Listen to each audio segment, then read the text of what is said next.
Welcome back to Life with Meg and Jenn.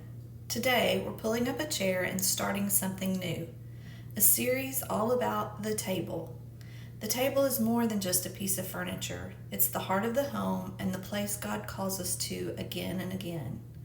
Over the next several episodes, we'll explore the beauty and significance of the table, both in our homes and in our walk with God. So grab a seat, take a deep breath, and let's dive in. Hey y'all! Hey everybody! Welcome to Life with Meg and Jenn. Yes. Been a while, been a season, but we wanted to get back to Yes. I really enjoyed our last two though. That was really fun. Just kind of talking about what's been going on and sharing, just kind of a down time. But also like I don't know. It's lighthearted. Yeah. It was important stuff and just real life. That's you need times like that just to share what's going on and be yourself. Yeah. So the Lord laid it on my heart and started giving me things about table. And that sounds so weird. But when I started sharing with Jen, she was like, oh yeah, I have so much on table. Yes. So for me, people always say the kitchen is the heart of the home. I don't cook, so I'm missing out on the heart of the home. No.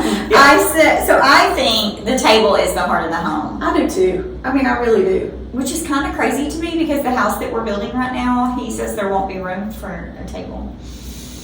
So we're going to work on that. After this and the Lord working, maybe that's what he's telling me. No, that's not an option, So anyway, for me, the table is the heart of the home. Like I said, I don't cook, so but also food is not very important to me. I could eat the same thing the rest of my life and be totally okay. We're not like foodie people, so. No, but I enjoy being at the table, visiting, fellowshipping, studying. I do my Bible study at a table. I go to Bible study with some ladies, and it's always at the table, so it's just, we both came from intimacy. Yes, and we both come from big families. Yes. And, my grandmother would cook lunch every single Saturday and have all of us there, and if we brought friends, great. If somebody showed up for something, she'd say, come on in, So that was always, just life was lived around tables. Yeah. So mine, the table is where we come together, we sit together, we look each other in the eye, we eat, we connect. It's more than just a piece of furniture. It's the heartbeat. It's where meals are shared, stories are told, laughter echoes, and sometimes tears fall. If we look at the life of Jesus, we see again and again that the table was central of his ministry. And I never thought of that before until I started writing and thinking. I'm like, oh my word, I had to go and look at all of, he ate with sinners, he reclined at the dinner table with his disciples, he broke bread with friends, and even revealed himself after the resurrection while sitting at a table. He flipped a few. Yeah! People love that story. So today we want to invite you to think about what your table represents and how God wants to use it in your and our life. As I was reading that and thinking, each table at each home, there's different seasons of life. For sure. And you can totally tell the season of people's life by their table. So that was one of the things that the Lord had showed me recent. And the seasons are changing, going into fall, you get out your fall decor, and do your table, and I love that. I went to when we go to my Nana's for Bible study, she has a round table, like a breakfast table, and that's where we sit and do Bible study. So she's got it all cleaned off, a million chairs, she's ready. But then behind us, there's always another table, and it's immaculate with the placemat and the charger and the plate and the bowl and the glass. I mean, it's just like picture perfect, you know? But she's a grandma. Right, yeah. Great grandma. You know, like she's prepared for anything, anyone, but there's no mess. Right, yeah. You know? Yeah. Mine too. I'm there. A little bit of a mess. It may have a little pile of laundry. It may have, you know, so I mean, it's clean. It's got the stuff. But the Lord also, I had read a book a while back, or I can't remember now. Anyways. That it was talking, and this lady, the Sugar Fast, I think was the book, maybe. Anyway, so she gave the image of a cake. What is that called? Cake stand. Yes. And, and she put her Bible on it. And so anytime she got hungry, you know, she would reach for the cookies that are normally there. But through this sugar fast, she would hunger for him. And anyway, so I love that and went and got cake stands for our long, skinny table. And so we are putting our Bibles on there. So it's just a reminder for me when I walk by, you know, stay hungry for the word, and so it's there, it's easy accessible, and you know, I just go to it often. But anyways, I just love that, you know, I love the whole idea of the table and coming together as a family. So I just was really excited when the Lord laid all this and worked it out for us. I mean, we did look at our notes and think, oh, we may be here the rest of the year. But it is so good, and I'm going to read you my notes, but I wanted to say this. Really, when we're talking about the table, and I feel like really in this time, for a lot of women, especially younger women, new moms, newly married, even those that are single but have moved out of their parents' home, okay? There's a time in a woman's life you really have to learn how to develop a heart for your home. And no woman's heart for her home looks the same. So we kind of have to take this, and for lack of a better word, but this archaic vision of the wife in her apron and stay-at-home mom and all of those things. We have to take that kind of out of the picture. At least I did, because that's how I was raised. My grandmother was a stay-at-home mom. My mom was a stay-at-home mom. All my aunts had been at stay-at-home moms. Wow. I did not enjoy the stay-at-home mom life, and I felt like something was wrong with me. You know, because it's like, I can stay at home. This is what, you know, my husband had come from a family of, you know, that they stayed at home. So that was the natural kind of thing. It's not so natural now because you can barely make it. You know, you can't survive that way. But God really had to do a work in me to develop this heart for my home, for me to be able to work alongside him outside of the home. And a lot of that had to do with really understanding the place of the table in our life. Because I had to know that that was an important thing. Sitting down with family was important. So these are some of my notes. That was just a freebie that I'm sure my pastor always said that didn't cost you anything. So I'm sure that will get thrown back in here, but where is it? Okay, so in the natural, the table, that's what we're talking about. Table represents a place of home. We learn who our family is and our place and role in the family. We discover stories of our family history. It's at the table that we discover the hearts, dreams, and plans of those sitting there with us. It's a time of great discussions and good teaching opportunities. It's the place where we are fed and molded, and it's true that's what happens at God's table when He invites us to His table. Yeah. That's so funny. I think I have that written down Yeah. too.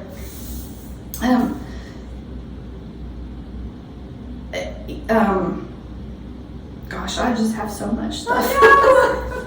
So much. I was telling Megan just a minute ago, like I'm probably getting more sentimental as I get older, because there's probably things I've gone to look for and gone, shoot, I threw that away. But typically I'm not a very sentimental person. Once my husband and I got married, in the first 10 years of our marriage, we moved 11 times. No. Mm-hmm. No. So if it made it. Yeah. And I that's why I like when we're at the store and you're like, let's change it up. I'm like, yes, because I mean, I was in such a habit of like, I had a new space every year. But that was okay. Like you loved it. Yeah. I loved it. Painted a new color, do a new decorating. That is like, hilarious. Now, how was he with that? Figure out how to make this work with that. I mean, a lot of it was. He had to. Yeah. Yeah. We're coaching. Like yeah. You know, so it was like this new job, that new place, this new. That's so funny.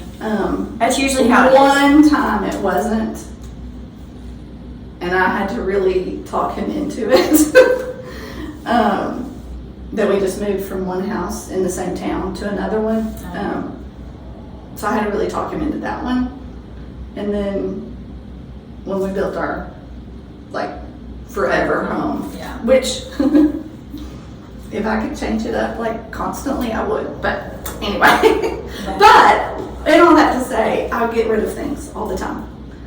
Yeah, I have more tables. And I cannot get rid of them. I mean, tables from my grandparents. There's a table from my mom that, I mean, she got a new table, but we still would throw away the old table. Like, I have tables from my in-laws that I'm just like, we gotta hold on to these tables for some reason. I love them. That is hilarious. Yeah. So if you ever need a table, I probably have one. Oh my gosh. So funny. Yeah. But there's so much to them, you know, like when you sit at it and you touch it, you like, the stories come back, the lessons, I don't know, there's something to that, just remembering that is so there in that piece of furniture. And it's wild because like every environment has that. Has the place of togetherness. Yeah. Now the memories and the things that happen at each table are just very different. So different. Yeah.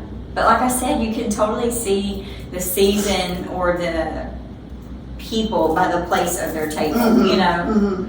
Like I remember going to my great grandparents' house, and they had a table, and it was iron legs. You know, and it had iron birds all the way around, and like a marbly looking top. Most uncomfortable table and chairs. But that is where we always were when we were there. Oh, God. They had furniture, not comfy, but it was always at that table. We played dominoes, we were eating, you know, visiting, whatever. We would all just sit there for hours visiting and carrying on. And I'm like that. Oh, I'm gonna sit on the comfy couch. No, we didn't. We just, you know, always at the table. Yeah. But I'll never forget that table. It was always so cold, you know. Yeah, like marble. Yeah. That's funny. That's so wild. Well, share your story about broken, because I love that about the table. Oh yes. So when the Lord started working on me and giving me the vision and the heart to open broken, the first image. I'm trying to think if it was the only. I mean, that's the only time that I remember him giving me like, bam, here it is. But he gave me an image of a round table. I mean, colors and everything. The tabletop was dark wood, the base was white, and it had 4 chairs, and they were all different colors. Like this one was a color, this one's a color, you know, kind of thing. And it was, like a vision, like a dream, and he just gave me that, and I'm like, okay, that's really weird, like that, and just within like the next day or the next day after that, whatever, it was very quickly that I pulled up Facebook, and there it is, the table that he had given me this image of on Facebook for sale. And I remember panicking because I'm like, that is odd. I've never seen this table before. Yeah. Here the Lord gives me this vision. I really wasn't sure what to do with it. I wrote it, round table, Anyways, so I went to my mom and my sister, who at the time we were all three in business, starting the business together. And I was like, we have to have this table. The Lord showed me this table days ago. We need it. So we got it in there, and that's where we always had our round table discussions. What we're going to order, what we're going to do, how, all the things. And I was just telling Jen, I was like, it was so crazy because I was like, there's 3 of us, there's 4 chairs. And for me, it was always leave a seat for Jesus. Like he was always going to be at the table with us. We used that table that's the table we threw away with that 3rd leg broke off. The round table. Wow. Yeah, so 10 years in this October, and we literally had just took it away. Yeah. And it's because we broke it. Yeah. It fell on the window, out of the window, I don't know, anyway, so the leg fell off. So we did try to fix it. We did. But we're not very good at that. But anyways, we leave the fixing to Jesus. But I just thought that was so neat that he gave me a vision of this round table, and then bam, there it is on the internet for sale. We went and got it, and that's where we had all of our little come to Jesus meetings.